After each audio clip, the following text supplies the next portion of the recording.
আজকে জবা গাছের পরিচর্যা আমি আপনাদের সঙ্গে নিয়ে এসেছি এবং জবা গাছের একটা গাছ থেকে আপনারা অসংখ্য পরিমাণে কুড়ি কী করে সংগ্রহ করবেন সেটা আমি এই ভিডিওর মধ্যে শেয়ার করব।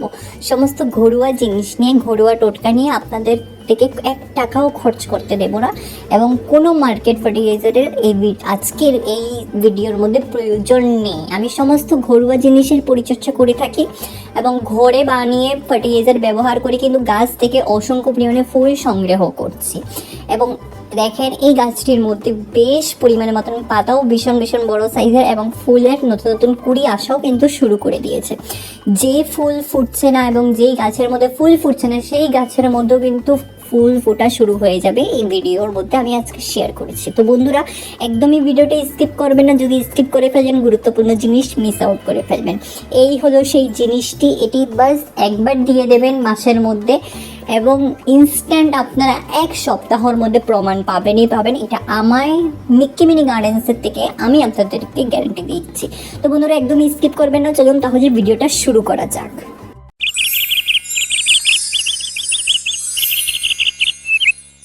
নমস্কার বন্ধুরা, কেমন আছেন সবাই? মিকি মিনিস গার্ডেন্সের মধ্যে আপনাদের সকলকে স্বাগত জানাচ্ছি। আজ একটা নতুন ভিডিও নিয়ে এসেছি জবা গাছের বিষয়ে এবং জবা গাছকে ডরমেন্সির আসার আগে আগে কি করে সুস্থ রাখবেন সেটাই আমি আজকের এই ভিডিওর মধ্যে কভার করেছি। দেখেন বন্ধুরা, শীতকাল কিন্তু চলে আসছে এবং শীতের মধ্যে কিন্তু জবা গাছ 100 ভাগ থেকে 80 ভাগ ডরমেন্সিতে চলে যায়। সেই গাছ থেকে কিন্তু ফুল ফুটা একদম বন্ধ হয়ে যায়। তো আজকে এমন একটা জিনিস আপনাদের সঙ্গে শেয়ার করব, আপনাদের গাছকে আমি ডরমেন্সিতে যেতেও দেবো না এবং গাছ ঘুমোবেও না। তো বন্ধুরা দেখেন এইটি গাছের মধ্যে ছোট গাছ কুড়িও এসে গেছে এবং এই যে দেখেন এটা হলো ছোট গাছ, সমস্ত হাইব্রিড গাছ এবং দেশি গাছও আছে। তো এই দেখেন ছোট ছোট গাছের মধ্যে কিন্তু কুড়ি একদম ভরে গেছে, বেশ দারুণ লাগে দেখতে। তো একটা জিনিস আমি আপনাদেরকে বলতে চাই, আজকে এই ভিডিওর মধ্যে আমি কিন্তু ঘরোয়া জিনিসের ব্যবহার করি এবং আজকে ভিডিও করতে করতে কিন্তু আমাকে একটা মৌমাছি কামড় দিয়ে দিয়েছে এবং প্রচণ্ড হাত ব্যথা। এই আমি কালকেও শেয়ার করেছি, আজকেও শেয়ার করেছি, 2 দিন হয়ে গেছে প্রচণ্ড। এই যে দেখেন একটা পাখি এসে বসেছে, বেশ গার্ডেনের মধ্যে যদি একটা পাখি আসে বা পাখি যদি সাউন্ড করে তো সেটা শুনে একদম আলাদা একটা আনন্দ লাগে। তো যাক, তো এখানে দেখেন এই গাছটি নিয়ে আমি কিছুদিন আগে ভিডিও করেছি বন্ধুরা। এই গাছের মধ্যে কিন্তু কুড়ি আসা শুরু হয়ে গেছে, আজকেই ফুল ফুটেছে, সকালে পেরে নিয়েছি, নাহলে অবশ্যই আপনাদেরকে আমি দেখাতাম। তো আমি আমার ভিডিওর মধ্যে কিন্তু সমস্ত ঘরোয়া জিনিসের পরিচর্যা করে থাকি, আপনাদের থেকে 1 টাকা খরচ করতে দেই না যে বাজার থেকে ওটা কিনে আনেন এটা কিনে আনার। এই যে দেখেন গাছটি, এই গাছটির মধ্যে আমি কিন্তু কিছুদিন আগে একটা ভিডিও করেছি, সেটারও আপনারা দেখেছেন এবং ভালোবাসা দিয়েছেন, ভালো রেজাল্ট পেয়েছি আমি। প্রচণ্ড কুড়ি এই গাছ আমাকে ফুল ফুটেছে এবং প্রচণ্ড ফুল আমি গাছ থেকে সংগ্রহ করেছি। তো বন্ধুরা যখনই আপনারা নোটিস করবেন জবা গাছের পাতা যদি হলুদ হয়ে আসছে এবং সবুজ পাতা যদি হলুদের মধ্যে কনভার্ট হচ্ছে অল্প অল্প, সেই পাতাটাকে আপনারা তুলে নেবেন এবং মাটিটাকে চেক করবেন। যখনই আপনাদের ওইখানে প্রচণ্ড গরম থাকবে এবং থাকে তখন আপনারা মাটিটাকে চেক করবেন যে মাটিটা ভিজানো ভাব ময়েস্ট আছে না শুকনো হয়ে গেছে। কারণ ডরমেন্সি সিজনের মধ্যে কিন্তু আপনাদের গাছ যদি শুকনো মাটির মধ্যে থাকে তো সেই গাছ কিন্তু শুকিয়ে যাওয়ার চান্সেস বেশি থাকে। আর এই যে দেখেন পোকামাকড়ের আক্রমণ, ফাঙ্গাস অ্যাট্যাক কিন্তু এই সময় কিন্তু বেশি হয় এবং ডরমেন্সির মধ্যে কিন্তু একদম হাজার হাজার আক্রমণ গাছের মধ্যে পোকামাকড়ে করে নেয়। তো সেই সময়ের মধ্যে আমরা কি জিনিস ব্যবহার করে গাছকে সুস্থ রাখবো সেটার প্রোটেকশন আমাদেরকে এখন থেকেই নিতে হবে, যেন কোনো পোকামাকড় আমাদের গাছে আক্রমণ না করতে পারে। তো বন্ধুরা দেখেন এই যে ফুলের ডাটা আমি সমস্ত ভিডিওর মধ্যেই শেয়ার করি যে যখনই জবা গাছের মধ্যে ফুল ফুটে আমরা ফুলটাকে তুলে নিয়ে যাই এবং ফুলের যে ডাটাটা যে এটা গাছের মধ্যে থেকে যায়। তো আপনারা যদি তারপর কোনো ফার্টিলাইজার ব্যবহার করেন তো সেটা কিন্তু সেই ডাটাটা শুকোতে কিন্তু গাছ সমস্ত এনার্জি দিয়ে দেয়। তো একটা জিনিস লক্ষ্য রাখবেন, যখনই ফুল তুলবেন এই জবা গাছের ফুলের ডাটাটাকে কিন্তু তুলে ফেলে দেবেন।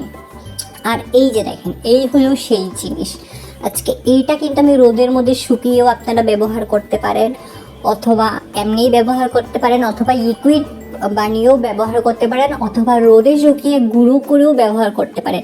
বিভিন্ন প্রসেস আছে এটির ব্যবহার করা, তো আমি এখানে ছোট ছোট টুকরো করে ব্যবহার করছি। এটির মধ্যে প্রচণ্ড রকমের সালফার আছে এবং মাটিটাকে অ্যাসিডিক রাখবে এবং আপনাদের গাছের মধ্যে প্রচণ্ড পরিমাণে কুঁড়ি আনতে সাহায্য করবে এবং পাতা থাকবে সবুজ। তো আরেকটা জিনিস বলতে চাই, যাদের গাছের মধ্যে প্রচণ্ড পরিমাণে ফাঙ্গাস অ্যাটাক হচ্ছে ওদেরকে বলতে চাই, আপনারা কিছুদিন পর পর অথবা 2 দিন পর পর নিম পাতা সিদ্ধ করে জল স্প্রে করেন ভালো, এবং নিম অয়েলও স্প্রে করতে পারেন, বাট আমি সাজেস্ট করবো না, কারণ সেটা মার্কেট ফার্টিলাইজার। যদি আপনাদের কাছে আছে নিম অয়েল সেটা আপনারা ব্যবহার করতে পারেন, কোনো সমস্যা নেই। আরেকটা জিনিস, আরেকটা স্প্রে আমি আপনাদের সঙ্গে শেয়ার করব। যাদের কাছে নিম পাতা নেই ওরা কি করবেন, ওরা রসুনের কোয়া নিয়ে সেটাকে পেস্ট বানিয়ে স্প্রে করবেন, খুব ভালো ফলাফল দেবে এবং কোনো পোকামাকড় কিন্তু আসবে না, দূর দূর থেকেই পালাবে।